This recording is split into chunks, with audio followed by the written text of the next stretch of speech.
Hey everybody, welcome to my favorite shitty movie. It's a very exciting night, even though everyone seems to be depressed, because we're going back in time to 1980 to visit a movie look, our guest tonight, Crixley, always brings stuff to the show that either I had not thought of in a long time or had never realized existed. And this movie falls into the latter category.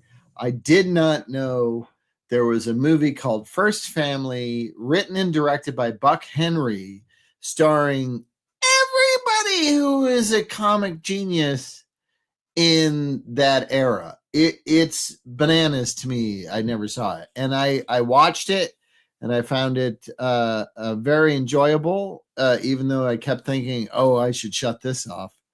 I shouldn't like this," but I did, and it's got a lot of dicey elements to it. But the Buck Henry dryness is there. It's like the Zucker brothers meet Buck Henry's dry sense of humor. It sort of has that, because sometimes it's really goofy, and other times it's a satire, and other times it's a relationship comedy. I don't know.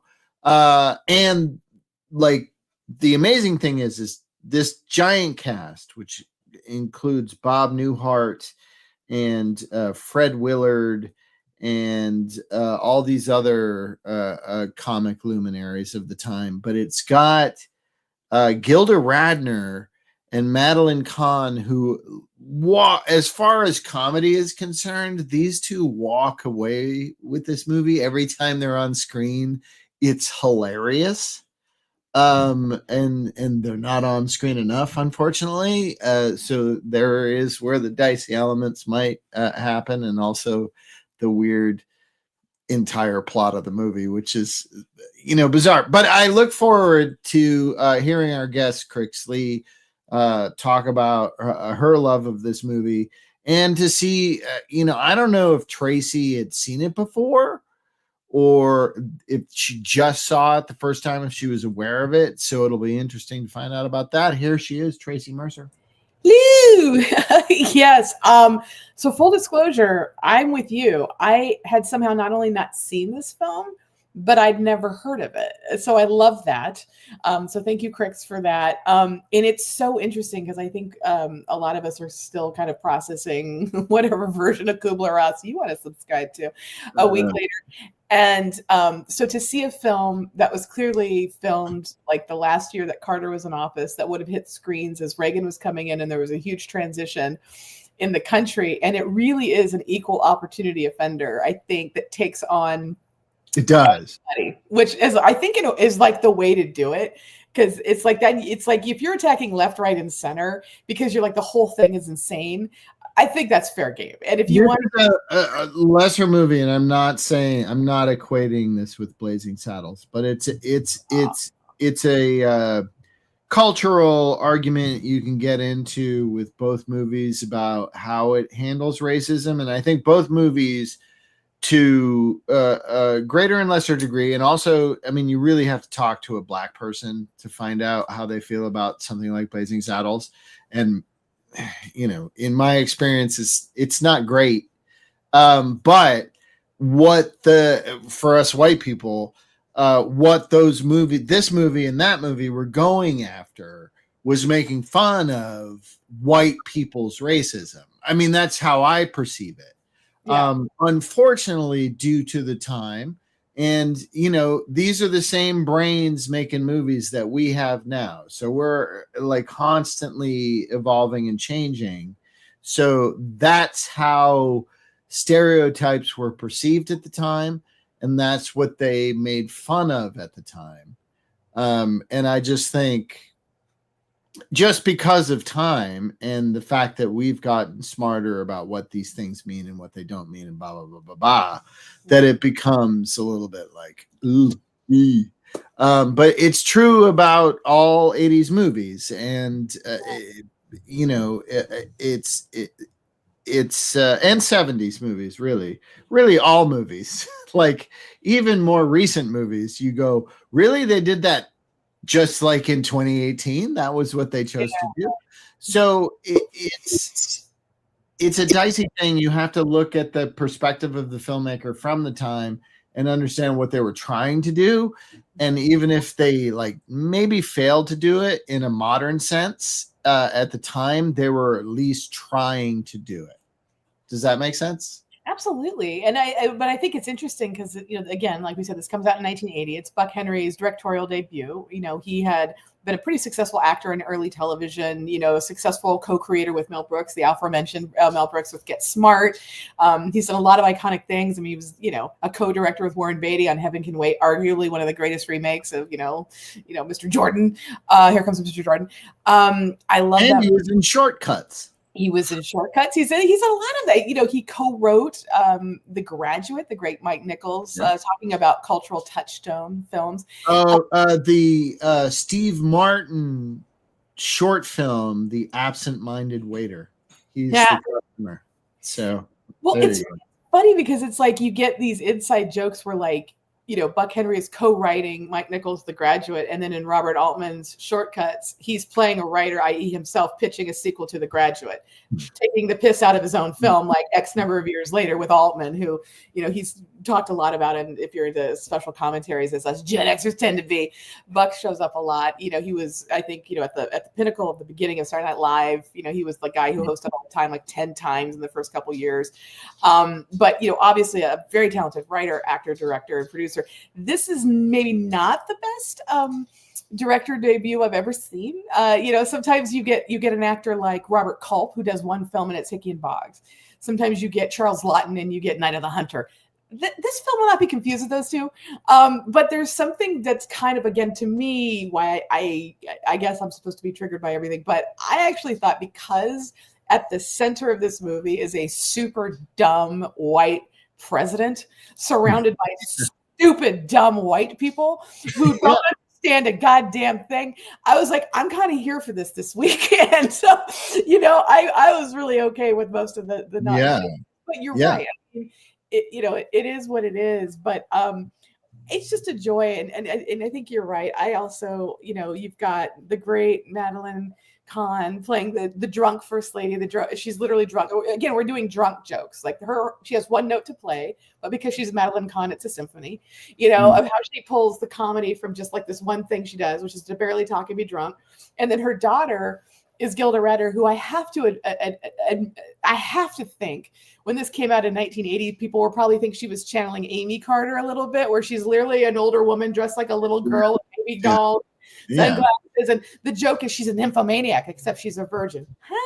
And so like they just kind of, they just have fun with it. But I think those two are legends. You got Rip Torn shows up, Richard Benjamin shows up, but I feel like there's a thing about 1980 in the comedies that came out in 1980, like this and Caddyshack. You don't appreciate them on a giant narrative level. You appreciate them for the tiny moments of comic brilliance that happen because the writer director in this case said, you're going to improv this. Yeah. This is not like what I wrote. Forget it. Yeah. There's almost no plot. It's like it kind of falls apart in the half act, but it doesn't matter because everyone is so talented and you just are glued because you want to see what each one of these actors is bringing. Well, yeah, the whole time that's what everybody involved is going after. It seems to me is they're going after jokes regardless of the scenario. Yes. So that's a thing that I love in movies that I miss in movies. And I know you're not crazy about Caddyshack, but like that's a great example for me because it like the thing as a whole is like what? And this thing as a whole is like what? But if you look at the moments, there's it's an actor's film. I mean, these people.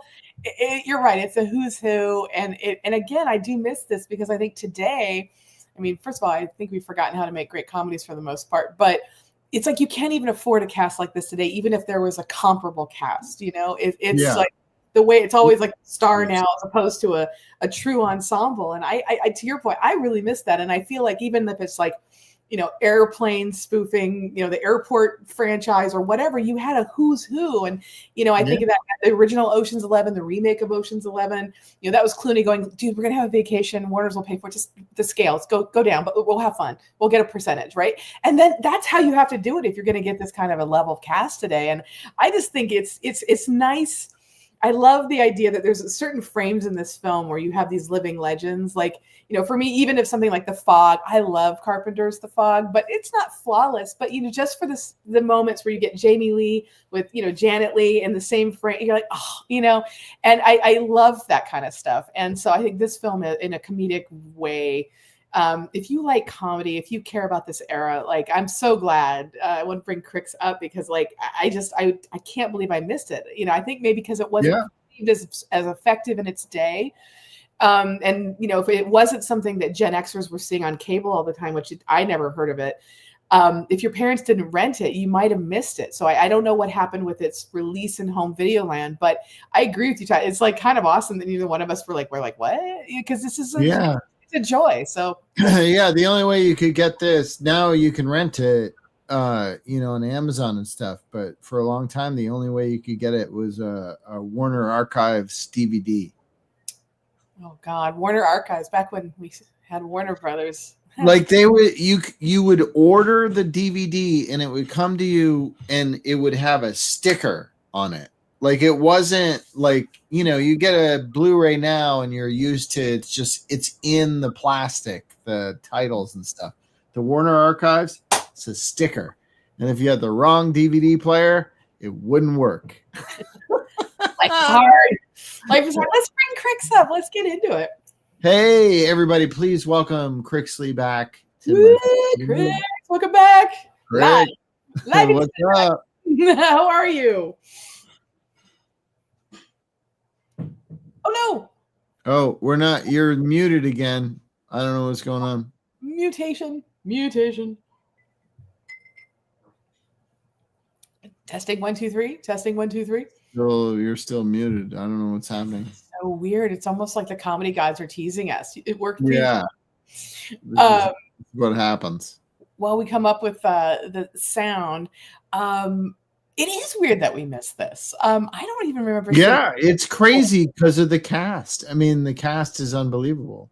Yeah. Even people at the time, if I had seen this when it came out, I wouldn't have known who anybody was because I would have been 7. But like, I still like Fred Willard. Like, how long did that guy work? Forever. Richard Benjamin. I always like when I see him show up, I just get happy. Like, well, you know what we haven't done, which is crazy that we haven't done. Is that better? Oh, there you are. There you are. Welcome. I can hear. We can hear you. I think I have to do this thing real quick. We can hear you, and you can't hear us. It's been like this since last week, you guys. Like, this is a nightmare. This is like Francis Ford Coppola's Megalopolis. Oh, there we go. It's the villain from Madam Web, who they just dubbed his whole performance. And you're like, I don't know what the villainous plot was. Who? Madam Web. Like, it's like you have the villain whose mouth never syncs up because they couldn't afford to reshoot it, so they just said, eh. It's great. I never bothered because Dakota Fanning, even though she's much, much younger than me, reminded me of a grad school acting student I went with, like that I went to school with, and she ended up becoming a professor or an adjunct or whatever the fuck. But she was the kind of chick that was like, if it's horrible, she'll fucking tell you, like, don't bother. And so as soon as Dakota Fanning was like, this is a piece of shit, don't come, I was like, done. Because I wasn't interested in it anyway. But when she's like, I hate this movie. I'm like, well, okay.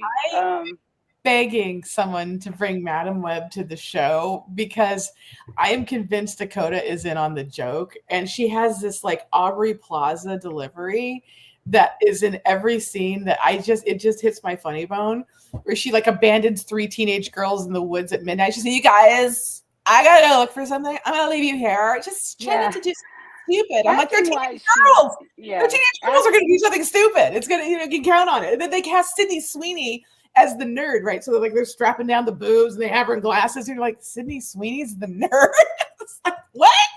I mean, it's special, that film. Yeah. Like characters, positioned in front of a window. I liked that scene very much. She's like, "Look at the window." I'm like, "You were just blinded in the last."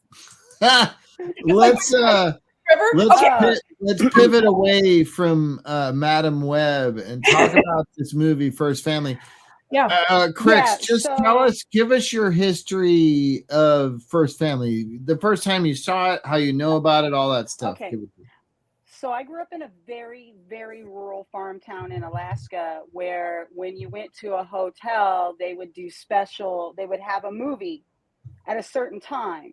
And then after that movie was the special movie that you had to pay for. And I was like 10 or 11, and this is how small this town is. I was responsible for checking out the regular movie and the spicy movie every day. So I would bring home shit like The Day of the Locusts. Yeah. And like, was it Cherry 2000 and stuff? And my dad would look at me. Yeah, my dad would look at me and go, "What the fuck is your problem?" Because he would see these movies I would bring home, at 10, 11 years old. But I'm like, yee! And so this is like 80, 81. So you had Blazing Saddles that came out in 74. Yeah. And then ironically and funnily enough, because they get compared to each other so much, Airplane and this movie, First Family, both came out the same year. Right. Yeah. And so and usually back then it would take, once it came out, it would take about a year or two before the movie would become a VHS. Longer window, yeah. Yeah, and we're talking like some movies like Blues Brothers would come with 2 tapes. So First Family, usually what drew me to them, I don't know, I think it's just because I have an obsession with circles. And back then, Tracy, you've probably seen them. I think you probably have too, but mostly you at Warner Brothers, where the VHS cases were very big. Oh, like the clamshell. Yeah, they're clamshell. The clamshells. Yep. And then the Warner Brothers, what they would do is they would mark theirs specifically with dots that would start big and then go small, like little trees. And then they would do it on the top as well. Yeah. And so I would always go to those movies first. But like, again, I mean, I think this is the calmest movie I ever picked, because one time I brought home snuff and I had no clue. I was just like, oh. And so First Family I brought home because it looked safe, and I loved Bob Newhart and Harvey Korman. I just had hardcore crushes on these men, even as a child. Like Harvey Korman is my forever crush. And I was like, oh my God, look who's in this. And I was like, hey, it's that chick from Blazing Saddles. Hey, it's that dude from Blazing Saddles. Hey, okay. So I was like, it's got to be safe. And and that's what it reminded me of a lot, was Blazing Saddles, knowing that Buck Henry had worked with Mel Brooks. Like it's a different time. One, and then once the president left the room, everyone's like, hey! It's a different time when something that reminds you of Blazing Saddles is the safe choice to bring home. It's just good point. Good point. Yeah, well, they got me and my brother as kids. But again, this was when they finally put it out on video. So we were probably like 8 or 9-ish by then. And the farts and Mongo, like there was nothing. I like the jokes that we would hear. We didn't get it because I lived 7 miles away from a military base. So it was like every color under the sun was on that base, and white people included. And so like, I never saw racism. And so watching Blazing Saddles and also watching First Family was like, it was very weird, because in First Family, when the king of Lower Gorm makes his little proposal, I was like, like that was one of the most subversive things I'd ever heard. And I hadn't seen this movie in so long, but I come back to it and I watched it again today, and I was like, holy fuck, I totally forgot about all that. And that Tony Basil did the choreography for the sacrifice dance. Yeah, which, by the way, that's so cool. And I love the credit in the opening. They're like, music by John Philip Sousa. You're like, okay. It's like, right. It's like, right off the bat. And, you're like, okay, that's a choice.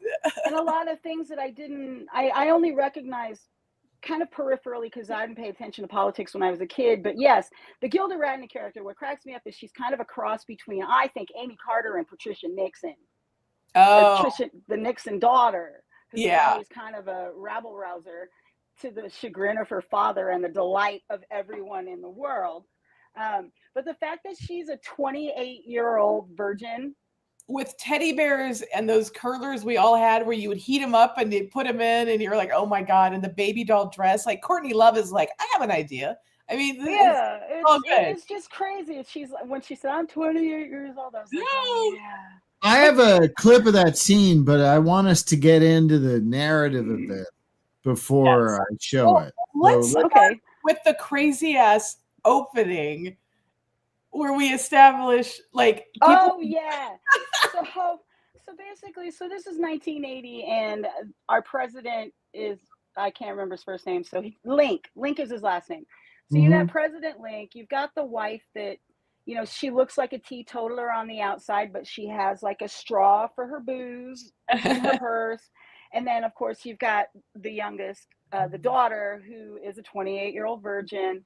There are some great things in this movie that completely made me wonder if Buck Henry had worked with the Zemeckis guys at some point, because, you know, there's that scene where Rip Torn first comes in and talks to Richard Benjamin in the office, and you see the landscaper in the background. Oh, that too, yeah. And they're carrying on, and meanwhile she is like practically about to sexually assault this landscaper. Yeah. And she doesn't practically. She drags him into the bushes, and it's one of those things where it's like, you know, there's only certain filmmakers that get away with that shit, and that's Mel Brooks. And to me, Buck Henry did it, and who's the other guy? But also Gilda Radner. The Zucker brothers, maybe. Yeah, the Zemeckis brothers. You know, Zucker brothers. Zucker brothers, doing stuff in the background, like doing all this weird shit when there's like a serious conversation going on. Yeah. Or like Jim Carrey, where he would walk by the broadcaster every couple minutes making up stupid stuff. Like an airplane where she's playing the guitar and then she hits like Vicky from the Love Boats, like, you know, thing, and she's like going into seizures, and they're like, ah! And you're like, oh my God, doing a spin on Helen Reddy from like and then so basically, so you've got President Link, and he's kind of a dipshit, and he will remind a lot of people probably of, because it's so scary about this movie, is like a lot of this stuff that's in the movie could actually fucking happen. Oh yeah. Like the thing, like, okay, so but he also introduced being mean to children. Like, you don't get the pin. He's the governor. He's not a child. He's the governor of Rhode Island. They clearly or the senator with a stick-on mustache, and he's like, "Hi, you're short." He's just mean to short people. He's just mean to short people. He's like jumping up, and he's like, "Ha ha!" It's no different than Randy Newman.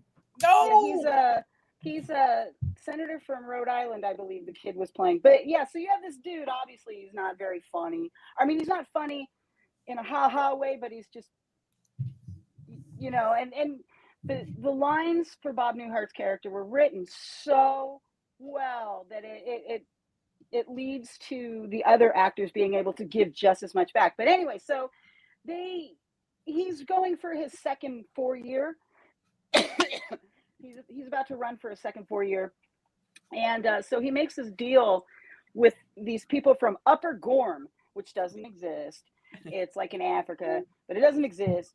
And so during a press conference, when they're having the Upper Gorham liaison wants an American themed dinner. So of course, you know, he dressed like a president. Richard Benjamin is Cupid.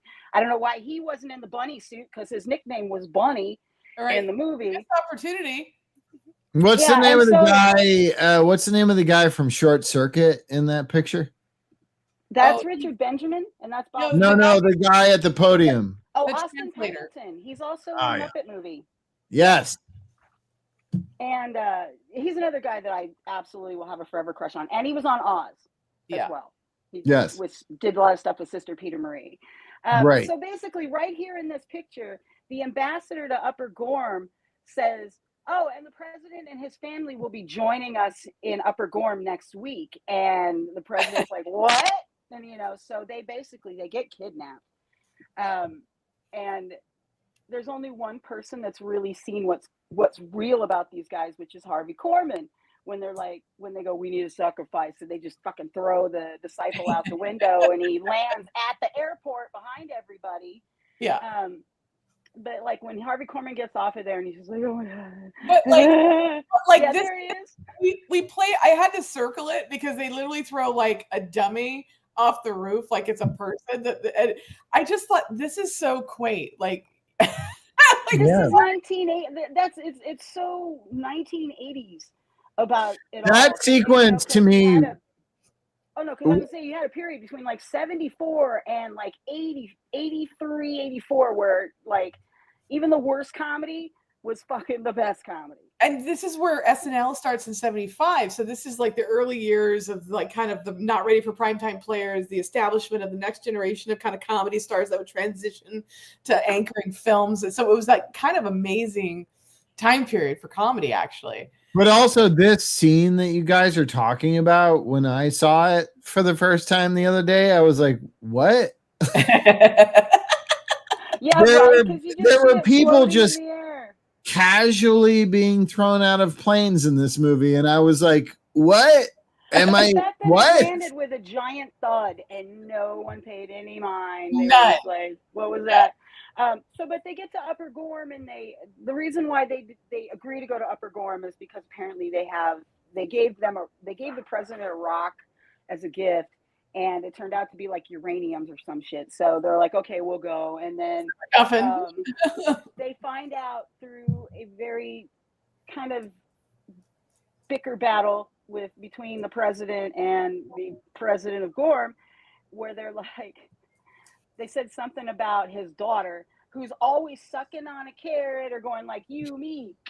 You know, she's like, hey, Mom, when are you getting off? That scene, by the way, with the carrot is so both stupid and hilarious because Gilda Radner does something that has been done a million times before.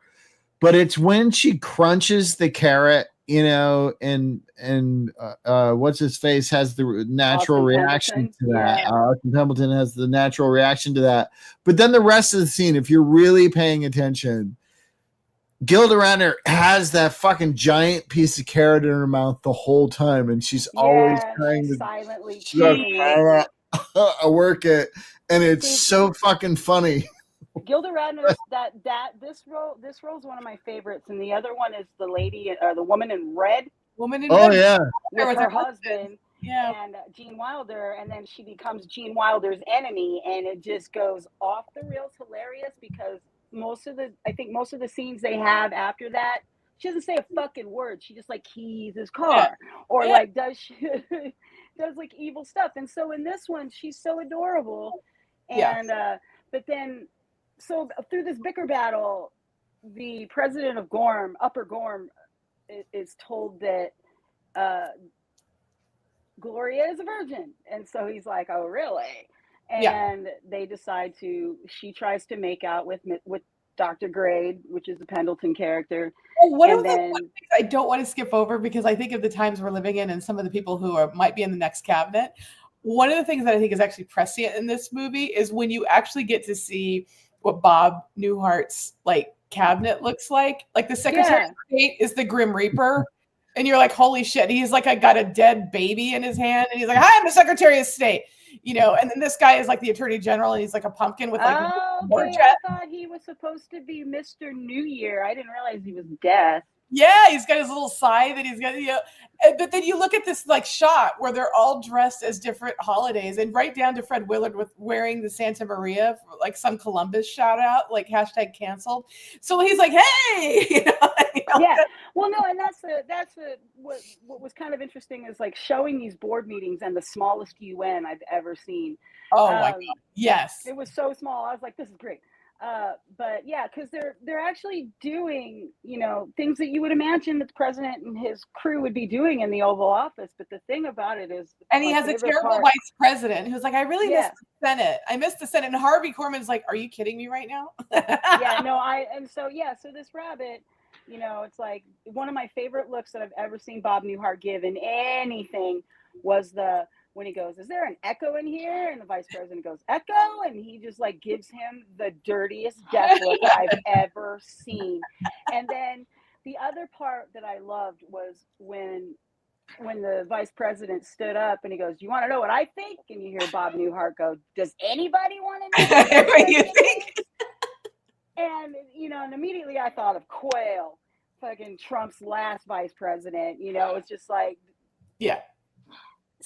Outside of Kamala, but when he said that, and that's Buck right there.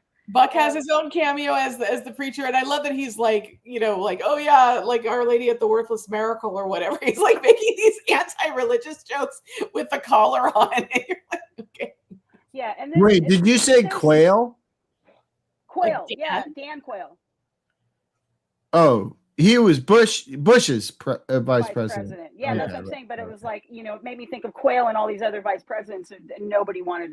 I thought it's probably just like the bad fucking StreamYard shit, but it sounded like you said Trump's last vice president Quayle, and I was like, no, I was like Trump's last. Oh shit, am I in a different? Quayle, and then yeah, I get it. No, and then like again, back in the day, like we're warming up to have like Dan Quayle as president, and it's like this is a vice president. We thought he was an idiot because he was taking on Murphy Brown for being a single mother who has a career.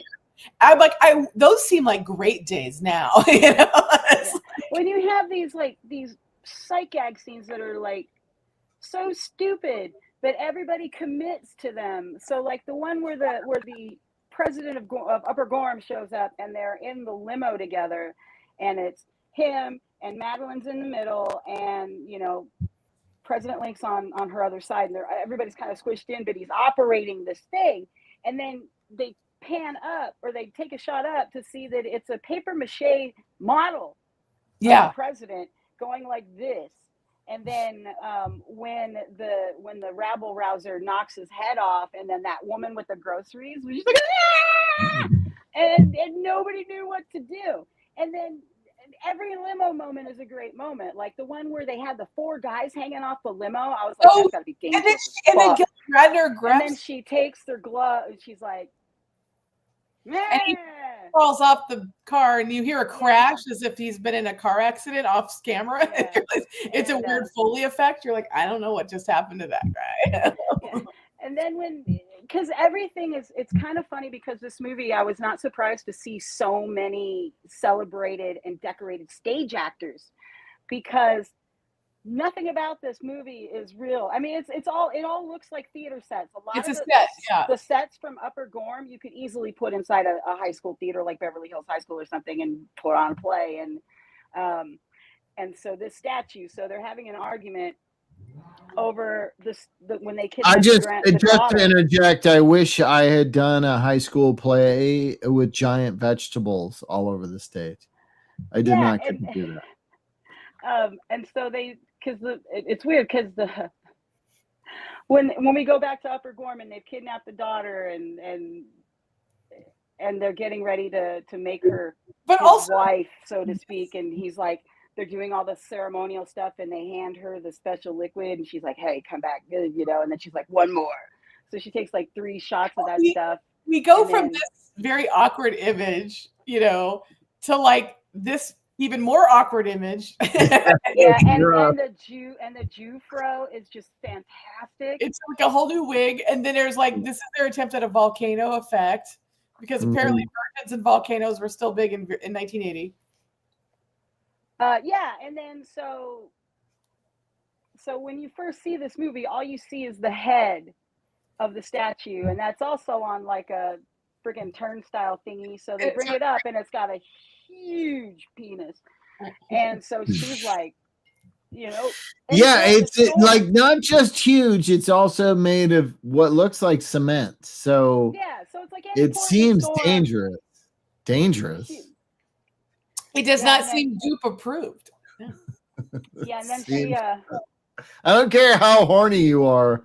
That should give you pause. But it's like, I feel like that idol is like that close to like Baphomet from The Exorcist. You're like, wow, okay. Yeah, and then you've got, I really wish that Dr. Grade and Gloria had got together because they look so cute together. But then, of course, Yeah. you still got other things where, and then, of course, he says, this is why we have to have a virgin sacrifice every year. And it's fucking giant fruit everywhere because of the, they didn't say titanium, but It's what the like hell was some, it's some radium. It's a rock mineral that they have. Yeah, that, it was like uranium 258 or yeah, something like that. it was radiated. That's all I remember. No, Because when they showed it there was the boardroom scene where everybody was dressed in their costumes for the holidays of America. Actually, And one guy, the guy who you were referencing before, Tracy, has the rock in his hand. They're like, yeah, it's like this much it's radiated. worse. And he's It's like, uranium oh. 39, which was what blew up in Chernobyl. So it's that element that he's put in the rock that he gives to the president. Everyone's like, Right. woo! It's like, ah! So it's like Buck Henry is trying to like, hey, this is the thing, guys. And he's like, oh no. He just a couple years after the China syndrome, and so they're like, you know what, this is what we're gonna do right now with the atomic energy. But like it's so crazy. But you look at this, and this is like food of the gods stuff without the animals, right? So Buck Henry is like having fun with plates, trying to figure it out. And just when you're like, wait, they're growing these giant like celery stalks, and like people are carrying like carrots from scene left to scene right. Like he's just having fun with the effects as they are. And then you're like, this is so random. And just when you think it can't get like weirder and a little dicey, to use Todd's, I think, apropos set at the top of the show, then they're like, you know what we're going to do? And this is, again, progressive. This is pre-Sandra Day O'Connor. We have a new woman on the Supreme Court. And then they make a trans situation. They're like, yes. And this person, you're like, wait, this is going on in 1980? Where they're like, the male justice is now a female justice, but like it's not done for mean spiritedness. But you're like, but they were always people from Eastern European countries who were the transgender people. It was always. It's a weird, like you went really a long way for like that joke. I don't. Yeah, I don't. There's a lot of long ways this movie goes for jokes, but yeah, I agree. A lot of them in this movie. It's important to note, like you get these nuggets of comic brilliance, but then you also get these fucking thuds, like that don't land at all, and you're just like, really? I was going to ask Crix, though. I was going to ask you because, like, you've got this scene where they're like, okay, there's a problem. I've mistranslated this thing, and he's talking, and, like, the president's going to give away something, and I think they actually want us to send, like, 1,500 Americans as slaves. And you're like, what? Right. And no, then that was... they're like, we have to stop this. And then there's a scene where they're panicking in the car. And then all of a sudden we have like a Hal Needham sequence where there's like a car flipping over that like could have taken out the president because there was no forethought. But like he gets hurt, but they play it as like a joke where you're like, but that's the first family, y'all. It's like Bob Newhart is beside himself. Yeah, it's so they kind of started talking about this before the treaty happened. So at that point, President Link was like, I don't know, because the way that the president of Upper Gorham said it was like, we would like to have some of your white people, and we will deny them everything, and we will treat them less than dirt, and blah blah blah. And you can see the little grin on his face, like if someone said Richard Pryor wrote that, or I'd be like, I fucking believe it. And then so you get to this treaty, and because it's 1,500, it's 1,500 white people. Yeah, 1,500 men, women, and children for slavery. So, yeah. For slavery, and you have to have one virgin sacrifice every year. One has to be a virgin, and so when he goes and has his little press conference and whatever. And by the way, they traded for 20,000 gallons of shit. Yeah, perfect. But it was shit from Upper Gorham or whatever. It was shit that turned veggies giant. Nobody would go. Like, at least the one thing about his cabinet was they knew nobody's going to go with this. Yes, we have big vegetables, but no, you can't sell me to, I can't go over here and whatever. So, and they're like, we're going to lose our fucking jobs. We're not going to have a job. And so it wasn't to save themselves, it was because we would have no job. And but also I don't think Buck Henry was trying there's a lesson there, certainly, right now. There's a lesson we should all have learned by now, like that.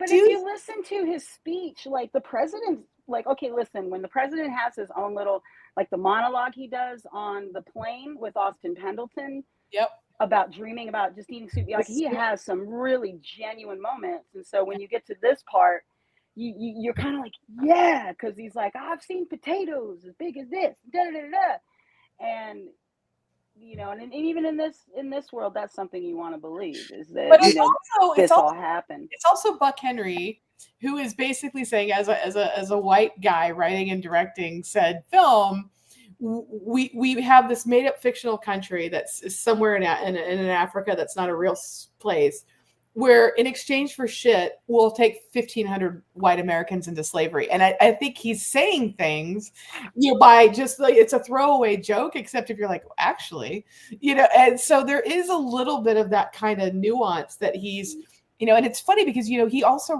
Buck wrote, again, another film that would never probably get made today because everyone would be like, oh my God, sexual slavery and trafficking. But like Goldie Hawn getting sex trafficked in Protocol, that was a Buck Henry too. And it's like he's not afraid to, again, call things out and lean into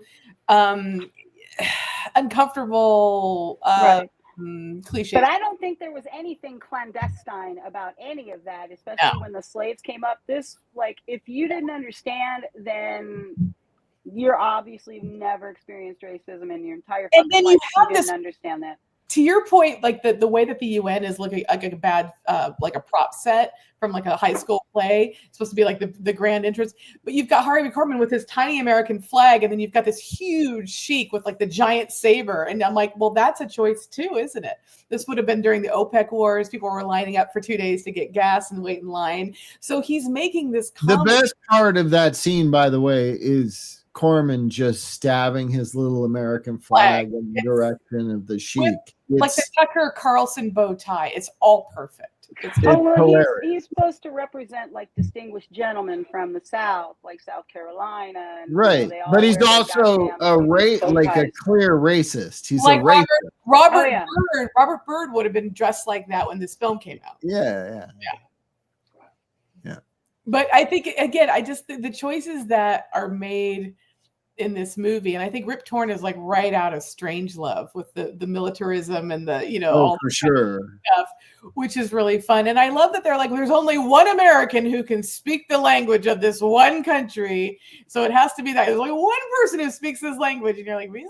It's just like it's a nice little grace note for that character. One of my other favorite things was when Fred Willard fainted when the snake choked the dancer, and he just like fainted and just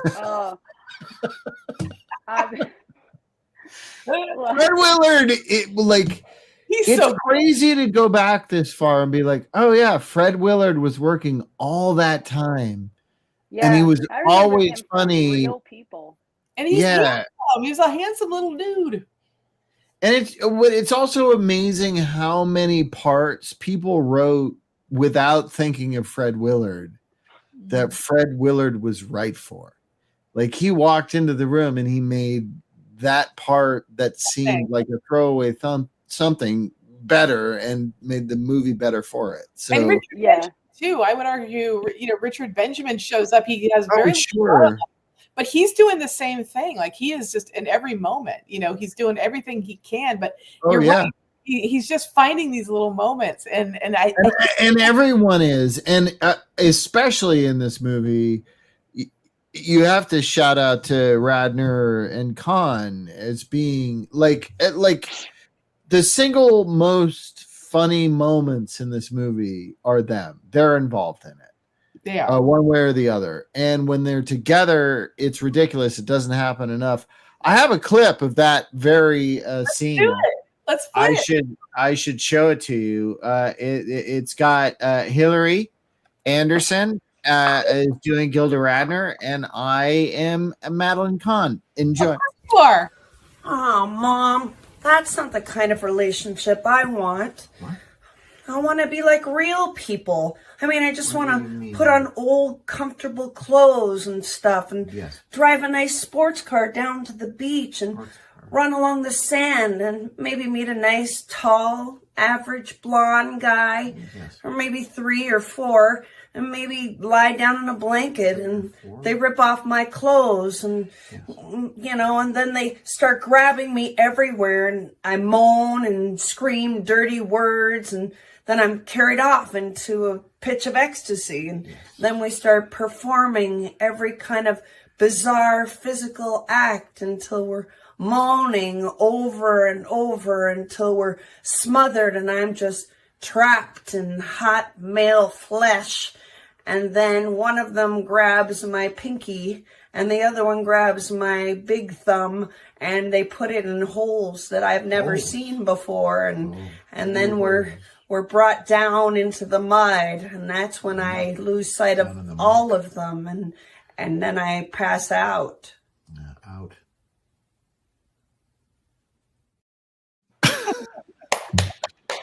So Buck Henry didn't finish that scene in the movie. Oh my God, Hillary! By the way, whatever choice you did with the wig, like that situation, nice, sir. It was a clip-on. I had to. I was like, but it just looked perfect because you're like.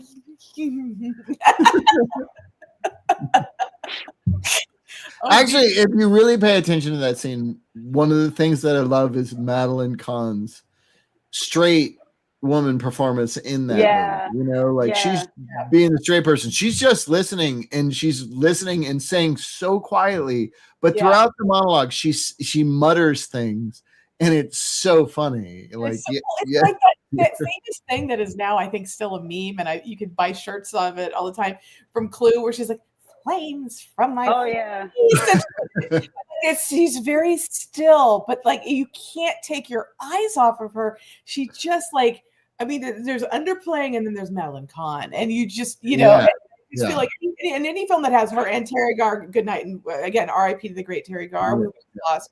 But those two ladies, arguably, like in terms of comic timing, time and time again, like I feel like with Terry, I mean, we should do a tip of the hat to her greatness. But the scene when she's like, Michael, I don't take this from lovers. And she's like, are these chocolates? Are these cherries? I'm taking them. And then she leaves, and and Hoffman's like lost in his own film. Like Garr takes over the whole thing, and you're like, oh my God.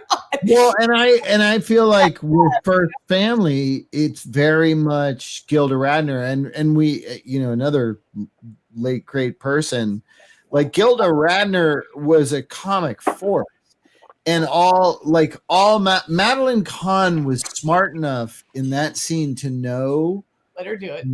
Like just listen and respond, and that's all you need to do. And she's like fucking hilarious in that scene, because she allows Gilda Radner. Gilda Radner was really, I know the comparison is weird, but like she was the John Belushi, but she was the woman. So she didn't get the opportunities that she should have. But she was like a Jim Carrey level comic juggernaut. But you're right though. But even on SNL, that was not as kind to the ladies in terms of the writing. But like she could be, I'm Emily Dutella. It's so funny. I forgot to laugh. And then she's, I'm Rosanna Dana. And like she could just turn it on. And again, in a kinder time, she should have been top lining her own feature films too. I mean, she should have been like, I am not the Chevy Chase hater that you are, Tracy, but Gilda Radner should have been the one who got that launch out of SNL. I mean, because imagine her movies. Imagine the movies that Gilda Radner controlled. Imagine Gilda Radner as a Fletch, like them just. I love that idea. Studio having given Gilda Radner just a movie, and you can do what you fucking want. Yeah. I see Gilda Radner, if she was still alive today, she would be very much like Lorraine Newman and just making bank doing voiceovers. Nah. Yeah, probably. Yeah. But that's, either way, that would have been a better outcome. I totally agree. But I also either way, it's like it's like she was never given her due. Never. And also, fuck cancer. Like, we lost her. I think she was barely 40, right? I mean, she was so young when we lost her. But I also feel like there's, to me, when some of the female comics that I relate to who can do all these things, like I have this fantasy, like I want to do like the inverted version of Charlie's Angels, and I would cast them with like they're just disasters. Like I would just lean into like how dumb these girls are. Like we use our real name every week when we go undercover, and we're all single and we live alone. We're detectives. We don't know what our boss looks like, and we can't even find him. I'm like, great, that's a ringing recommendation for your ability to find missing people. I don't even know who my boss is. Great setup, but I would love to turn that on its ass. And in my perfect world, it would be Dakota Johnson, Kate McKinnon, and Aubrey Plaza going, I don't know what to do. What do you think we should do? You know, and just have them just bumble through as the smart, fun, deadpan, like quirky gals. And I think they're more, I mean, they're all beautiful, but more of that Gilda Radner, we can relate to them and they're beautiful, but they have dramatic chops, a lot of them, but also the comic timing and that deadpan delivery. Like, you know, when Gilda can just do this stuff and it looks like she's just rocking, but like there's like 5 levels of emotion while she's talking. And you're right. It's like a little back and forth between her and Madeline. Tangentially, that scene, guys. That's how you do it. You know? Yeah, tangentially speaking, no, I know I'm getting off on a tangent here, but have we failed Kate McKinnon? Because I feel like Kate McKinnon should be lead. Like, what happened to Kate McKinnon? Like, she's fucking like saved movies that sucked. Yeah, the spy who dumped me, and then also like, and I know people don't like Ghostbusters. I love her, Holtzman. Like, baby. He's fucking brilliant in that movie and worth the movie alone. But I think like other parts of that movie are also Weird Barbie. Like she's Weird Barbie is great. I mean, I'm not a Barbie guy, but I'm here for Weird Barbie. She steals every scene. And if I had it my way, Kate would have the spinoff movie and finally get to be the lead in her own story because she's fantastic. Yeah, I agree. That seems like the easiest route to finally make Kate McKinnon the movie star she should be. She's so good. I have to tell you, speaking of tragic nights, so after Hillary lost by winning by 3 million votes, when McKinnon played Hillary playing the piano, but we had just lost Leonard Cohen, she, as Hillary Clinton, was playing the piano singing Hallelujah. Like the Cohen version, I like was reduced to tears. I'm like, this is like a dramatic performance that was like grieving for that thing. But I thought Kate is by herself on a piano, dressed in like Hillary wear, but like really doing an ode to Cohen, who we had lost. And it somehow tied it all together. And it's playing the piano herself, giving a performance as she's like rocking it. That's what it was. She's wonderful. I mean, but like I'm not saying she's not wonderful, but that political division of what she chose to do with that, do you think that like no?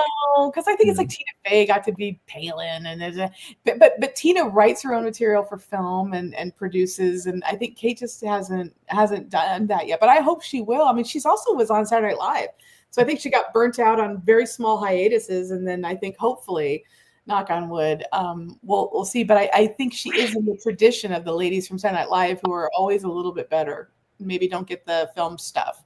Like maybe had a run, and she hasn't yet. You know. I get it. I don't get it. Well, we should wrap up our final thought. Yeah, because we haven't even gotten to the ending of this movie. Yeah, tell us the ending and your final thoughts.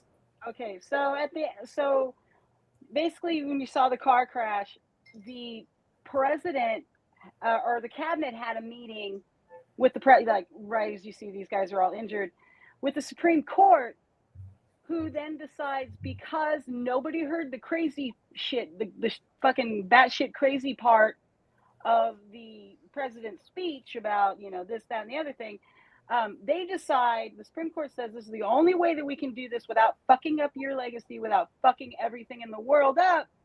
We pronounce you dead. And so they pronounced him dead, and they were hiding him in this, like, him and his wife and his daughter in this, like, fucking shack over on the other side of the White House. As one would do with the president. Yeah, and then, because everybody thinks he's dead. And so, of course, the vice president's swearing in, and this was, I always thought about this with Trump's Vice President Pence, because there was this show called Our American President on Showtime. and it was all spoofed. But like Pence is like, I don't want to be president. I don't want to be president. I don't want to be president. And so in this movie, the vice president has said all through the movie he does not want to be president. He wants to be able to do things like he used to do. He didn't want to fucking be vice president. And so, of course, he has a massive coronary while swearing in. But the funny part was they're like, raise your right hand. He raises his left hand. And then they're like, raise your right hand.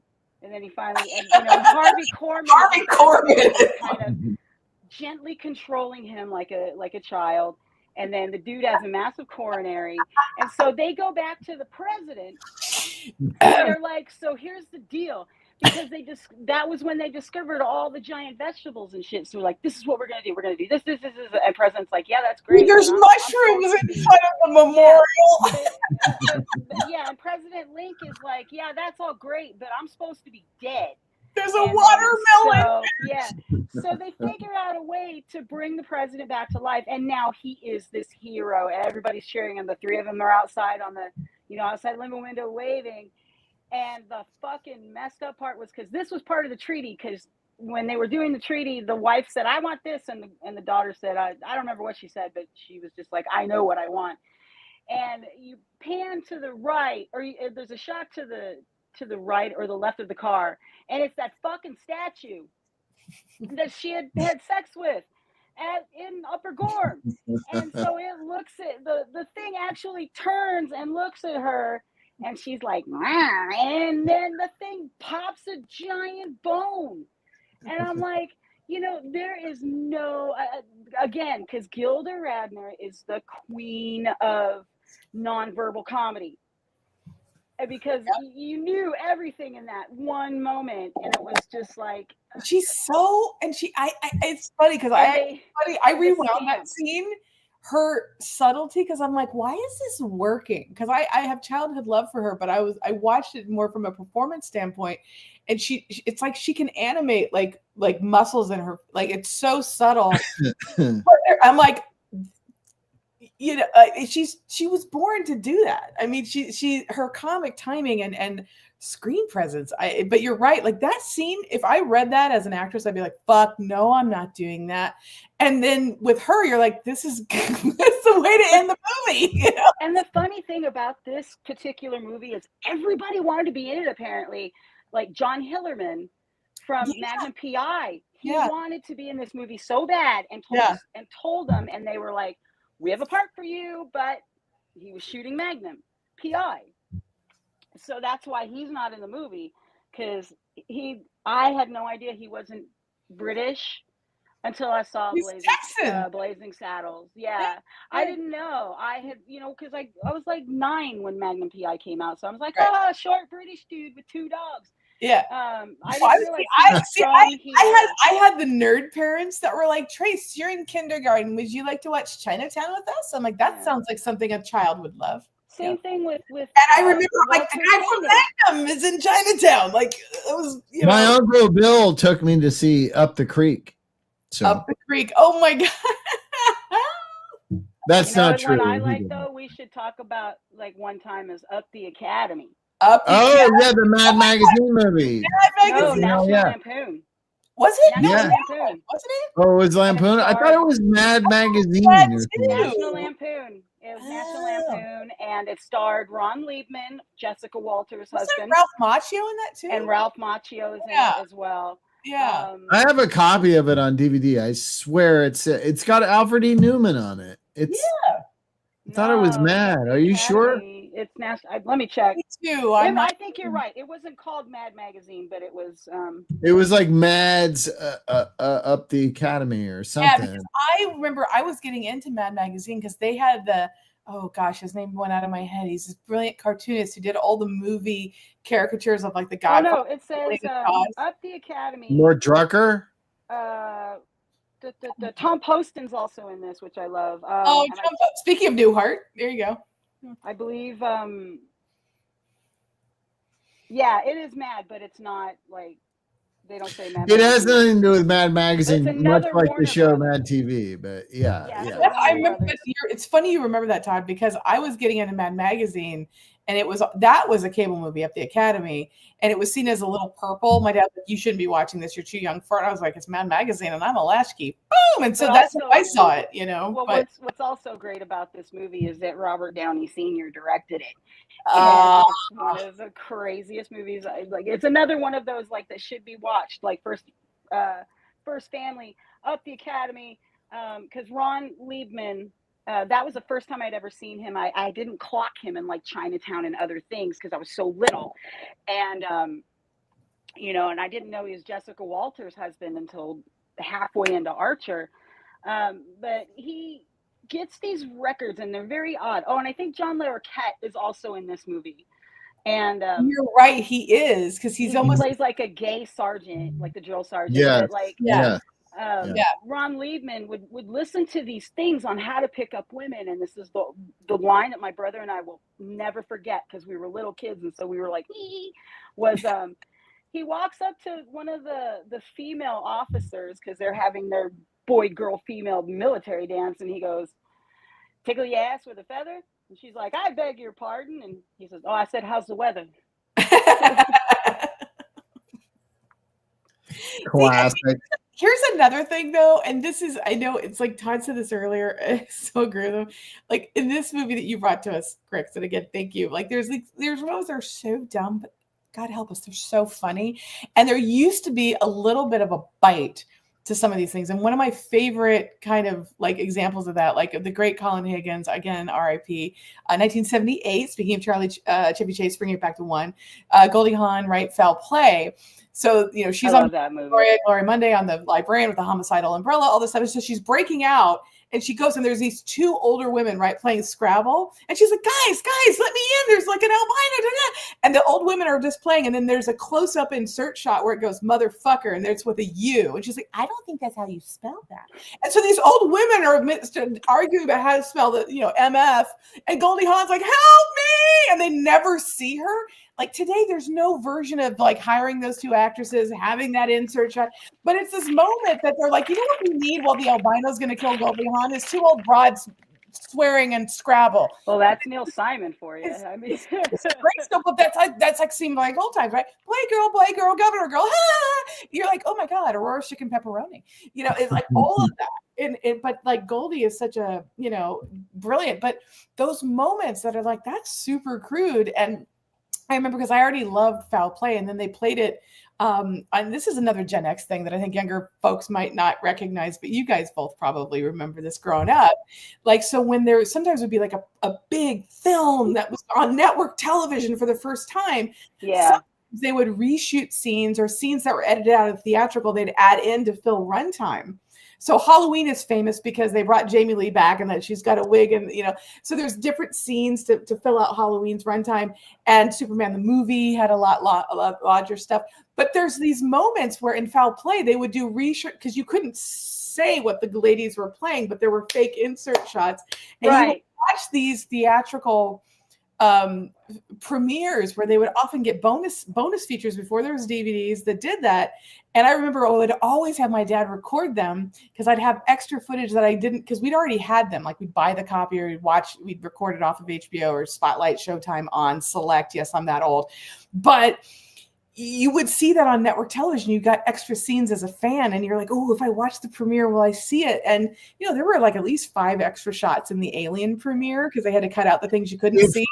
If I could possibly, again, I apologize for bringing up Caddyshack. I know you don't. I don't hate Caddyshack. It's not one I go back to a lot. What the thing is, though? Is the TV version of Caddyshack has so many bits in it that are not in the theatrical release and not in any release that you can get. And I remember them vividly. And I would love to see that again. This is a phenomenon that we should highlight. And Crix, I want to, because did you do this too? Because by the time that most of these big films would have premieres on the ABC movie or the Sunday night movie or whatever, where we were watching them, a lot of us had already recorded them offline, or we'd seen it so much that we knew the new scenes as children that weren't in the theatrical. And we were watching it thinking, my gosh, I could see something new. I don't think there's a version of that anymore. There's not really, because for prime example, I went to a press screening of the last Incredibles movie. So Incredibles 3. Sounds right. Two. There's only been two. Okay, so Incredibles 2. And so the version that you guys saw is very different from the version that I saw, because in the version that I saw, which was pre-release, there was way more strobe light flashings with the slave whoever. There was a lot more strobe light, like everybody was writing about it too. And I said my only complaint is those strobe lights went off so much I almost vomited, and because it was a lot. Because it's like going to a disco and the lights are going off so much that at some point you get nauseous because there's nowhere to run. You can't, just close your eyes or you miss like half the scene. So when the theatrical version came out, Disney actually said, "Hey, we've heard what you said, so we're cutting some of that scene down. So you still get a strobe warning and a flash warning if you watch it on Disney Plus." But like that scene it was probably about another 2 minutes longer, and those lights were flashing the entire time. It was the worst thing ever. But then once they went off, I was like, oh, thank God. See, that's interesting though, because that's also something now, because I think now we know that it can provoke strokes and things with people who have certain conditions. But I remember the first time I saw the original Alien, and there's a scene where Ripley's trying to get back to the Narcissus shuttle, and she's like kind of leaning against the thing, and she's looking to Jones over here, and it's very close, da da da, and there's like this like strobe light, and I remember even as a kid going, "Is it disco on the spaceship?" And Mom's like, "No, it's an effect." I was like, "Is this disco?" Because I was watching Dance Fever, because it was 70s. Right. But like today, you have to put a warning on Alien because of the strobe light feature. And when you see that in a really dark theater, because anytime it plays in 70mm in LA, I am there to see Alien. It really just hits you, because we don't shoot it like that anymore. And so it is to your point, Crix, it's a vestige of what we used to do then, that today you would shoot it differently. I mean, Ridley would shoot it differently. I have a very funny story about Alien. So I was with my friend, this guy named Gunnar Wright, who was the voice of Isaac Clarke in Dead Space 2, and he's done other things.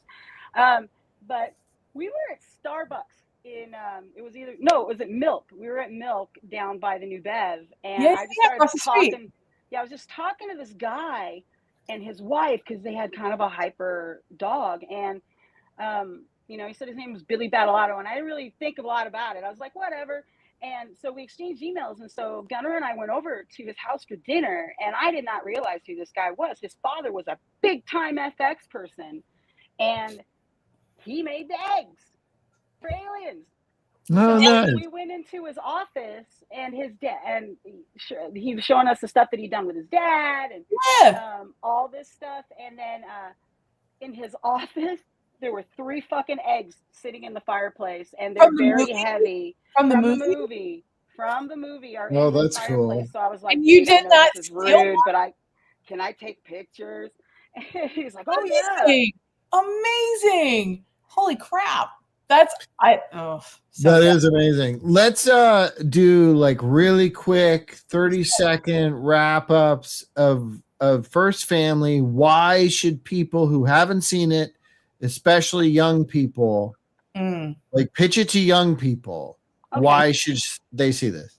Correct. Because it's already been a reality for the last 4 years, or for the 4 years before this. Like with Trump's presidency, this is what we got.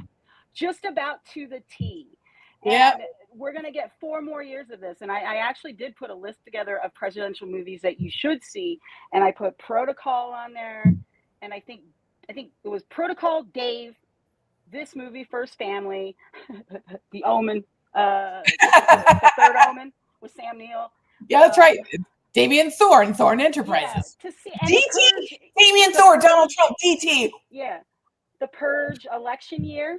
And and The Dead Zone are the main ones I said. And then I'm like, if you want a goofy kid one, it's like My Date with the President's Daughter from Disney, because the presidents of the United States do, My Date with the President's Daughter. Yeah. With the President's Daughter. Oh yeah. And I don't even remember if there's any other lyrics besides that. but yeah, for what are the millennials? So kids Colby's age now are just starting to No, it's way younger. The millennials are old. Okay, no, I'm an X. I'm no fucking millennial. But I mean, kids Colby's age are now starting to see what we've been seeing the last few years, because at Colby's age, like for the last like fucking 8 years, like my mom says, it's like your concentration and your job is school. Don't worry about it. And then, but now, you know, he's on campus, he's with other people, you know, and then now he's going to start seeing some of these things. And, you know, something like First Family, like it was a box office bomb. Obviously, it got overshadowed by Airplane and a bunch of other things. But it's even like now, it still holds up with, you know, with it holds up in the way that I'm Gonna Get You Sucker holds up. You know, it's like you see these jokes, you know, these jokes. Oh, yeah. You know, they're not offending they're offending everybody, because everybody's ridiculous. And so like when you're looking at, you know, and then Protocol too, which is, I love, you know, it's like, I am an EU. Yeah. No, sir, I will not sit on your eggs. You know, it's just. You said it was a barbecue. I was like, come on. Yeah. So you have these movies that people should really pay attention to. And I know a lot of people, they kind of get on my case the most about the Purge election year, but I was like, that is the closest great to movie. the Trump administration that we're going to see. That's right. This is clandestine Trump and like Ku Klux Klan shit. You know, so that's like the serious movie. But then you go to First Family and you're like, this is fucking ridiculous. This would never happen. And then it's like, you know, because the reason why I thought of that too is because of the mass deportation that Fuck wants to do. In order to understand what we're going into, I would suggest the Purge election year is at this point kind of a moot thing. The Forever Purge is what we're moving into.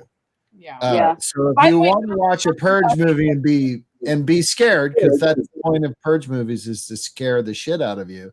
The Forever Purge, if it doesn't, I'm sorry, there's something wrong with you. Because it's horrifying.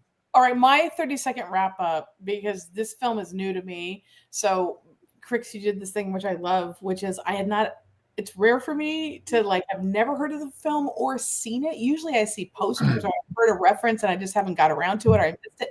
This was not a cable movie in my world. My parents never brought this home. I think because it wasn't well reviewed.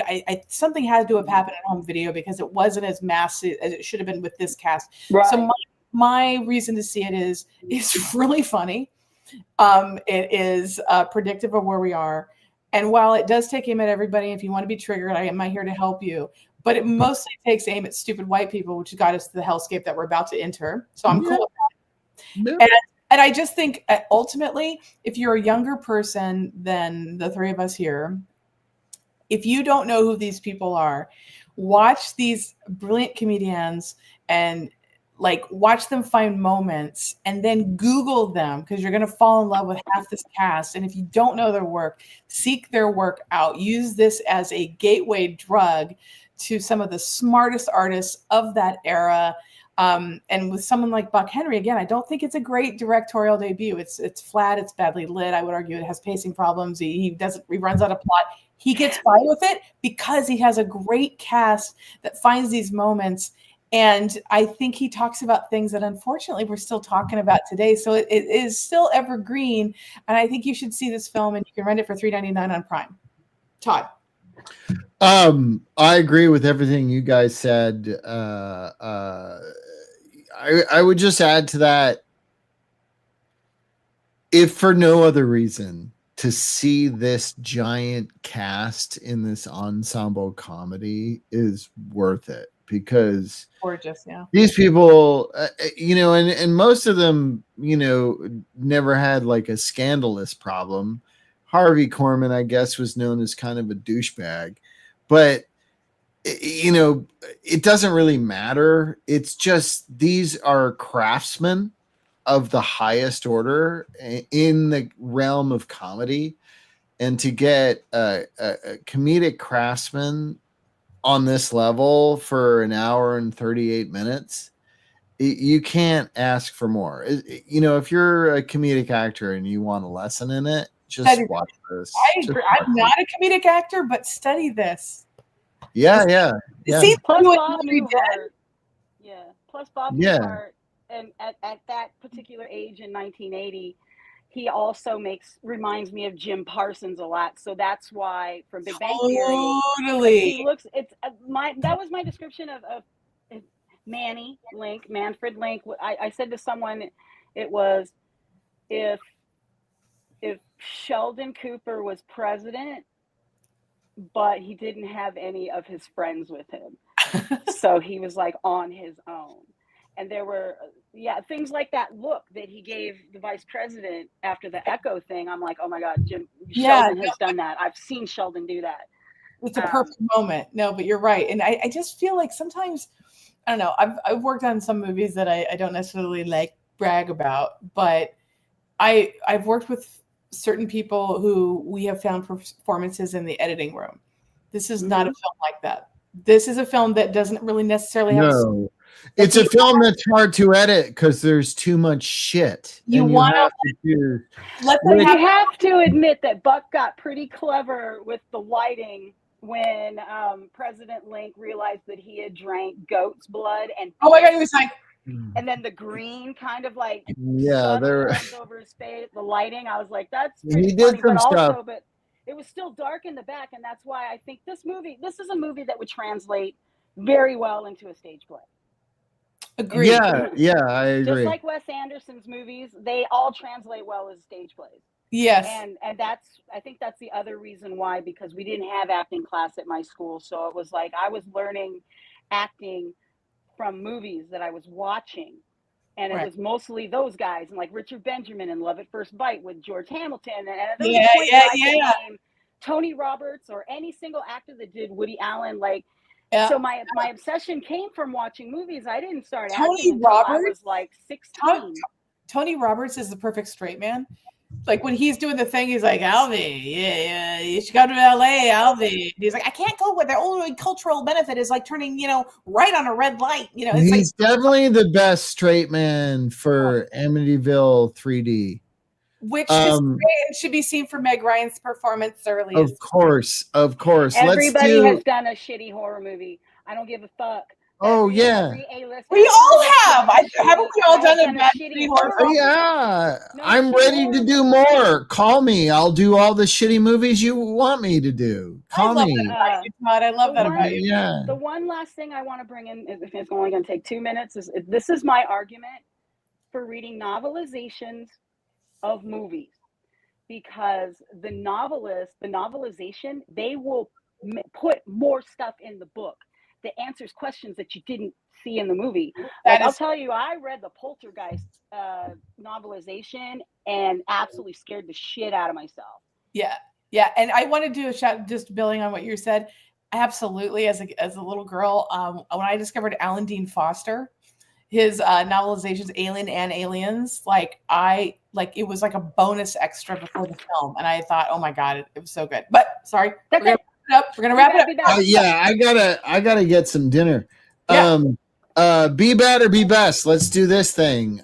Tracy and I, Crix will offer titles of movies, and we'll ask you if they're so bad nobody should see them, or they're so bad it's awesome. Tracy, you go. Okay.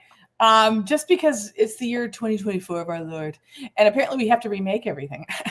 I wanted to reference a movie that's a remake of a film that I think is, there's a political tinge to most of the things I'm going to talk about. The original is a classic. We're not going to even discuss it because it is #Frankenheimer. But about 20 years ago, we decided we needed to remake The Manchurian Candidate, which now that Tulsi Gabbard is running, we had the great Meryl Streep, Liev Schreiber, and more importantly, Denzel Washington doing The Manchurian Candidate. I've never missed Lawrence Harvey Moore or Angela Lansbury. Crix, did you see it in the theater? Did you watch it since? Have you ever seen this remake? Thoughts? Be bad, be best. I know. I feel okay. So I had this question once, name drop, with Leonard Maltin. Like, we've run into each other at a theater, and we were talking about one of the unfortunate Marvel or DC movies that had come out. And I said to Leonard, I said, well, here's my take on it. If it's bad, it's bad. But what a movie should do, especially in these cases, is encourage you to go look at the source material. So like with Manchurian Candidate, it's like, I didn't like this one. Well, I was like, you should see the other one with Frank Sinatra, you know, and a lot of people don't realize that these remakes have some serious caliber to them, even though they're in black and white. And it's no shade to any of those actors that are in the remake. It's just that I didn't care for it. I felt like they were trying to do too much in a really small window. Everybody's talent for me. I agree with you. Todd, did you see it like it? No. I don't like Manchurian Candidate the remake. There you go. And not just because it's no longer got anything to do with China. It's a fucking corporation called Manchuria. I don't know. I'm kind of tired of these, like, and this persists to this day when we make these charged political movies that imagine this, you know, dystopian near future where all these crazy conspiracies can happen, like Garland's Civil War. I'm like, fuck off, make a choice. You know, like, don't fucking make Manchuria. It's a fucking country. Like, go with China. Go with China trying to fuck us. Go with. I can't deal with it. It's like the Red Dawn remake. Fuck off. Speaking of China, choose a country. They chose China and then they changed it to North Korea. So the movie makes no sense as a result. Speaking of China, that scene in First Family with when the Americans are on one side and the Chinese are on the other side of the stairs, and then the Upper Gorm are in the middle, and just how fast they float down the stairs to try to be the first one, and they literally tackle each other. And we're coming to that point where it's us versus China and Russia, and you know, it's weird how to come back full circle. It's very weird. More nuclear bomb things going on, or it's not. It's the Cold War heating up part 2. Yeah. Well, or like a cold civil war, or we're being taken over by Nazis. You could choose your narrative. Here's two things can be true at the same time. What you just said there. I tend to agree with you. And the presidential flag of Upper Gorm was a black fist squeezing the shit out of a white person. So just so good. Yeah. Todd, what'd you pick? Here's mine. I don't know, for no particular reason. I picked this movie. Be Bad or Be Best. Overlord. Oh, Jesus. Okay. This is that movie from now a bunch of years ago, but it's about like Nazis doing. It's these poor bastards who are flying, into enemy territory, and they crash and they get into a fight, and their whole mission is to stop these Nazis from doing a weird experiment that turns people like dying soldiers into super Nazis. I cannot believe you have not seen this. Based on this cover and J.J. Abrams, I'm going to say Be Best because I'm interested in what he has to say, but I haven't seen it. Crix, have you seen this movie? I have. I thought it was an interesting, almost has a video game quality to it. I mean, even the cover, you can tell it looks like it's a PlayStation game. But it's also there was this period of where all these Nazi movies were coming out, and Frankenstein's Army was another one. Oh yeah, that was in there, and I think Red versus Dead. Yeah, Dead Snow. The sequel to Dead Snow, Dead Snow 2, Red versus Dead. Yeah. Okay. Yeah, that's got what's his face, Martin Starr. So there was this period of time where it was just like Nazi zombie movies everywhere. Dead Snow, out of the ones that we're talking about right now, is the best one. And then go to like Overlord, but it's I call it Be Best because they actually spent some money on their effects. And also in Frankenstein's Army, because you have a lot of Frankenstein's Army with like machine guns attached to their arms, or this, that, and the other thing, plus the fucking zombies now. I mean, and in Overlord, They also clearly spent a lot of money on their sound design because it's one of the loudest movies. I think it's a German movie. Seen. I want to Overlord. Yeah, isn't it? I want to say. Well, everybody's speaking in English. I don't know. I don't know who made it, who financed it, but it's like an English language movie. Yeah. Okay. So yeah, maybe I'm just thinking. No, because Frankenstein's Army was German. Yeah, Frankenstein's Army is absolutely. Yeah. Overlord. If you want to see like the top tier of what zombie stuff looked like, and before I just kind of gave up on Walking Dead and every Walking Dead thing, this was I feel like Overlord and Frankenstein's Army was kind of originally what The Walking Dead was gonna be. To me anyway, I thought it would be a little bit more, because intense. Because like Shaun of the Dead is like slow moving zombies aren't really that scary until they, you realize they're getting closer to you.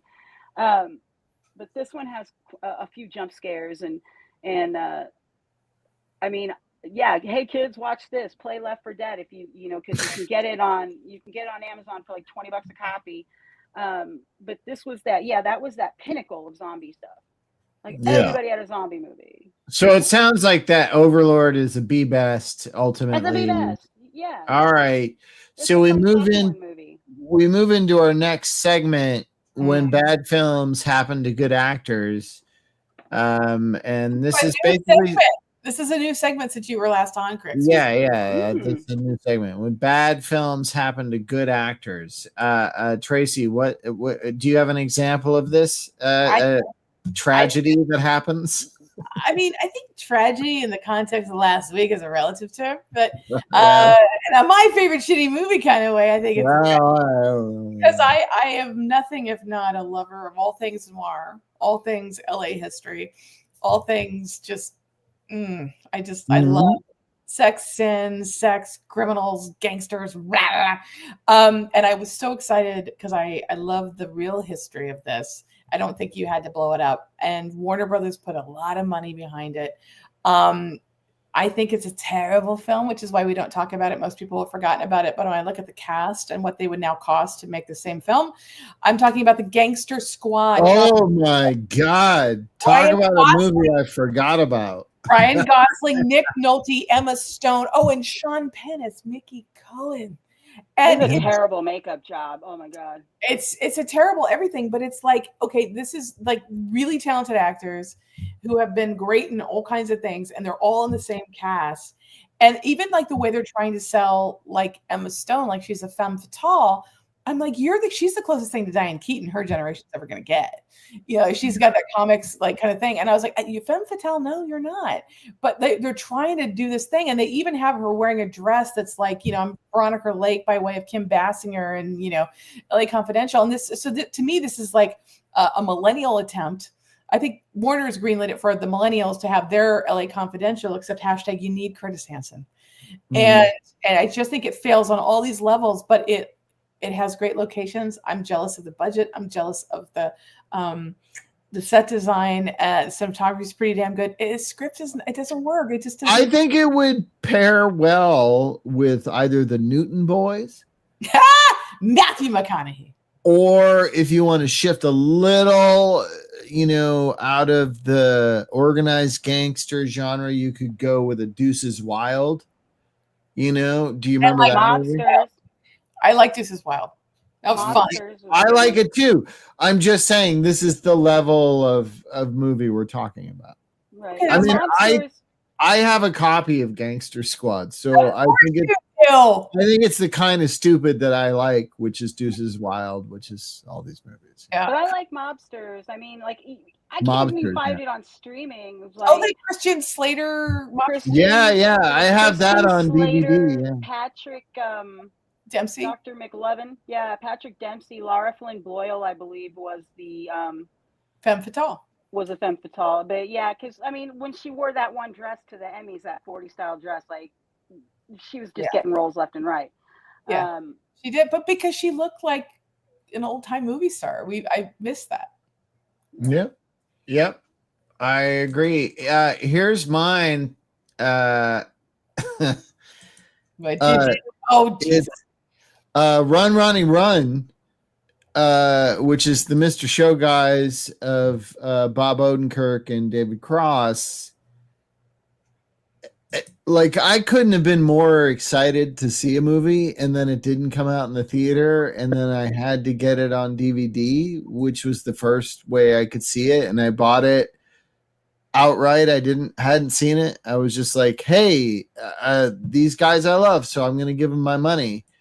I don't know what happened with this movie. I don't understand any of the backstory. I think there should be like a 4-hour documentary about it somewhere, because there's stuff of funniness. Like Mandy Patinkin is bizarrely funny in this movie, and there's bits here and there, but like the whole spirit of Mr. Show was entirely lost in this movie. And even though it's their own fault, I think this is a bad movie that happened to David Cross and Bob Odenkirk. So, you know, I don't know if I should feel sad for them or be mad at them or what, but it's a bad movie that happened to them. It's their own fault, but still. I have to admit, this is the second film we're here talking about tonight. I've never heard of it, never seen it. So I will seek it out. But I guess if I'm like in a mood. Did you watch Mr. Show? No. All right. Well, first watch that and then consider Run, Runny, Run. If you want to see where things go wrong. Have you seen it, Crix? Have you seen it? If I did, I don't remember it. It was like in one year and out the same year, probably. Which is probably the best thing to happen. Yeah. So let's end on a positive note with the boost. Tracy, to mix it up, I'll go first. I'm boosting a movie. I don't know. This is an old film. A lot of people might not remember it. You'll see the photo. Now it's got a different title than it did when it first came out.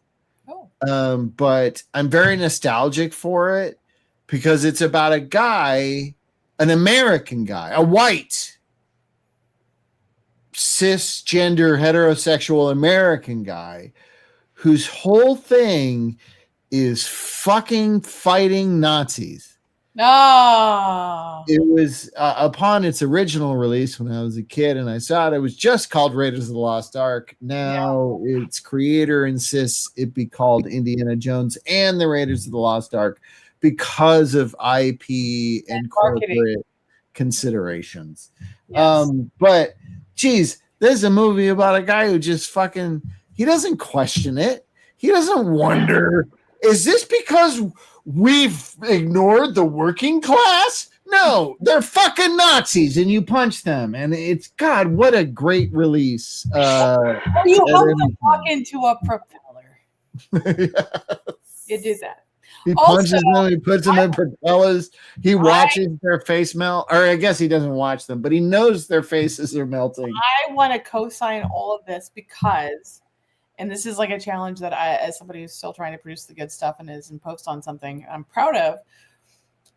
What I love about Raiders of the Lost Ark, when I was a kid, I just thought it was cool. And my dad had already shown me the Buster Crab, Flash Gordon, Flash, before. Oh, yeah.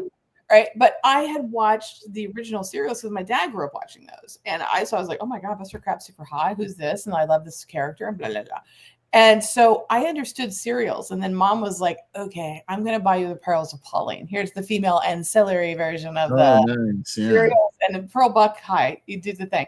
So you watch that and you're like, oh my God, like this is what you guys grew up with. So in my head, I was like, my parents were watching this cool shit or listening to it on radio because it worked on both mediums.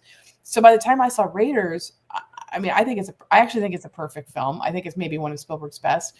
But I come back. Except for the snake in the glass, it is. Well, there's a reflection lighting is what it is. Today we could do it in post. But I feel like what I love about this movie that I think almost all the other Raiders get wrong. You and I disagree about the one that I think gets it right. Marion is so wonderful, and the great Karen Allen and the chemistry she has with Harrison Ford and the humor and the action and the ode to the 30 serials, but making it relevant for 1981 audiences. Like, there's something so special about this film. And I just think I'm so glad you're boosting this, because I think a lot of us need a lot of joy right now. I think Hollywood is not exactly creating new characters, even though completely based on old stuff. But they took the best elements of what they knew and they put it together. And I'm not so sure that Quentin does that too. These are the films I liked, and I put it together in my own voice, and you either like it or you don't. And I admire filmmakers that have a reverence for the past, because we're all film nerds on this podcast, and they have the financing to get to, if we're lucky, give us a great film in the tradition of. And I think, as we said earlier on this show, I think Rick said it beautifully. It's okay, you might go back and watch the original because this new thing reminds you, or might tell you there was something you didn't know about. And I feel like that's a really good way to learn. And so I love that you're boosting Raiders, because I think that's what we used to do really well at the studio system. Even like the using the Paramount Mountain logo and then cross fading into the jungle. Yeah. There's an exquisite. There's not the studios do not take pride in their output anymore like they used to. I love that you picked something that was like a touchstone of our childhood that makes us feel good. I picked something, and I'm not saying I'm endorsing this because I'm a Democrat and I don't believe in violence, but I was thinking for this last week, there's a film that if we were to remake something that was based on IP, because apparently that's all we are set up to do, and we wanted to buy maybe a Grisham book or something, I don't know, a film I think we need to look at the plot of that I wanted to boost, because if you haven't seen it for a while, I think it's worth Darby Shaw, my homegirl, The Pelican Brief. The plot of this story. Oh, yeah. What happens when we have someone who might be taking out, fascist Supreme Court people for political ends? I'm not endorsing that. I'm saying it's a conservative idea. I think it's interesting. I think it might be timely. It might be evergreen. And this is kind of great. I also think mad props, because Denzel Washington he wasn't peak. He hadn't won all of the Oscars yet. Julia was certainly the Golden Girl of Hollywood. But putting her in a thriller was her, Sleeping with the Enemy is what it is. No comment. This one was like establishment, IP, whatever. And she gets to hub it. But the back and forth between Denzel Washington and Julia Roberts, who are both in peak movie star mode together. And back when this came out in the 90s, we shouldn't take it for granted now. Denzel Washington, I don't know that there's been that many more gorgeous men in the history of cinema, but then Denzel, so that. And then you've got Julia, who a lot of people, she was the romantic comedy queen, but here she is kind of doing a different genre, and there's no sexual tension. That's not what it's about. But it was still really provocative to have a black male lead, a female frickin' movie star, doing this piece of thing. And it's a really entertaining thing. And most importantly, is directed by the great and also sadly late Alan J. Pakula, who in better eras might give you Clute, and better eras might give you All the President's Men. But here he is taking new Hollywood with Julia, the emerging Denzel, who's going to be a multiple Oscar winner again, and doing a really old-fashioned Hollywood whodunit and why did they done it, and the fact that it might be about killing Supreme Court justices to affect a country and save us. I don't know. I'm not saying that's I agree with you, Tracy. This is a fun movie. I'm the fun. Yeah, I'm the least Julia Roberts fan. Leastest Julia Roberts fan. What's the lowest you can be? Like the person who wants to see her the least. But I do like this, and while it's unfortunate the racial politics, because I get that, like, sort of maybe resounding even at the time, that it wasn't romantic. The choice to make it not romantic was not cool. But it's based on a book where it wasn't romantic. The casting of Denzel was progressive, sadly, back then. But all I'm saying is, like, regardless of the racial makeup of the partnership in this movie, it was refreshing to see something that wasn't. It was a man and woman working together, and it wasn't sexual. Yes, it was just them working together. They had a passion, and they got, like, you don't have to want to fuck everybody that you work with. No, and also, I would add to this, peak Demi Moore, peak Tom Cruise, peak Aaron Sorkin, peak Rob Reiner. Yeah. A Few Good Men. Demi Moore, there's no sexual tension between her and Tom Cruise. No, which is great. By design, because again, to your point, Todd. There wouldn't be if they'd written it. There wouldn't be if they'd written it. But still, it was a smart choice. I agree. Yeah. And I think this is a film that in its day was it's good, but like the plot about the Supreme Court justices, I'm just saying maybe it's something to look at. Yeah. I think that's fair. I think it's a fun, at the very least, it's a fun. And if you haven't watched it again, watch it now through this lens. Yeah. Yeah, especially if you like courtroom thrillers. I mean, I love courtroom thrillers. Anatomy of a Murder, Auto Preminger for Life. That is the be all. It's the alpha. Yeah, and the cheesier the better, quite frankly. Give me a suspect. Give me a suspect. I will fucking eat that up. Or My Cousin Vinny. Sure. Yeah, you want to. I'm here for that. You want to make it comedic? I will show up. I don't care. You want to either way. put May in anything? I will show up. Yeah, I will too. Another great performer. Never bad. Always great. Crix, thank you very much for doing the show. Is there anything that the people listening and seeing this should watch you on? Do you want to point people to anything? No, I don't really. I'm kind of in between. I took a big break, so I'll be back soon. But while I have this time, I want everyone to go to Shudder, if you have Shudder, and check out VHS Beyond, which is the latest of the VHS series. I haven't seen it yet. It's on my watch list. We haven't gotten to it. Okay, Crix, really quickly for listeners listening, can you 30-second pitch why they should watch it? Because some people don't know this. I love that you're. I was getting there. So VHS is every movie is based on found footage, but it's usually people showing up somewhere, watching these videos, and then something horrible happens to them. So with VHS Beyond, I can't remember what the wraparound story is, but this is all like weird shit, and some of it has to do with aliens. But Justin Long and his brother Christian Long did a segment for this. And Justin wrote it, and I believe Christian directed it. But it's very reminiscent of Tusk. If you haven't seen the movie Tusk, where he gets turned into a fucking walrus. So I can't remember if this one was called Doggy Daycare or what it was called, but that should give you pretty much an idea of what's going to happen. But that's theirs.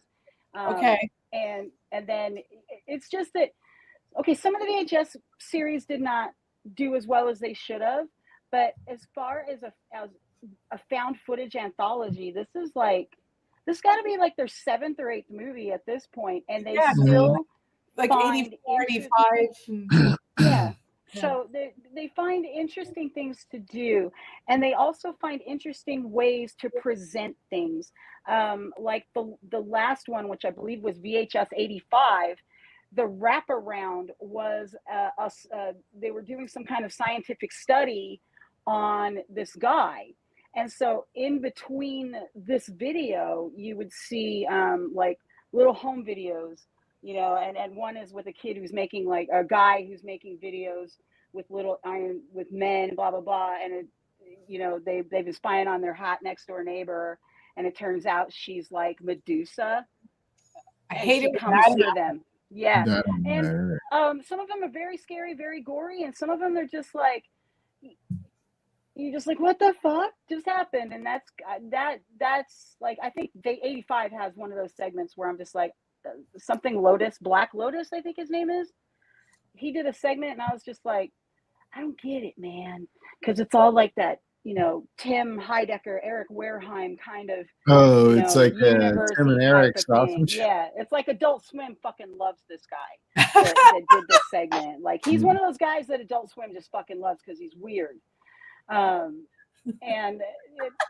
with VHS, yeah, and the thing about VHS too is no matter how many movies they have, you do not have to watch them in order, because one doesn't have fuck all to do with the other. It's the anti-Marvel universe solution to your sleepless anthology movies cure the Marvel problem. Plus, in one of the VHS movies, they do a nod back to Black Phone. Oh. Yeah. One was with the kid who plays the son, and the Black Phone. Because this guy is the director. I didn't like Black Phone, but we will have you back on in another episode. We will debate it. Black Phone. Everybody watch Madam Web because camp. Anyway, so good. Yeah, I need to. Well, thank you guys very much. Thank everybody for listening and watching. Madam Web as much as I do, please bring it to the show. I'm saying. Someone bring Madam Web to the show. Like Madam Web as much as I do from the Camp Factor. Bring it to the show. All right. We'll see you guys next week. Okay, have a good one.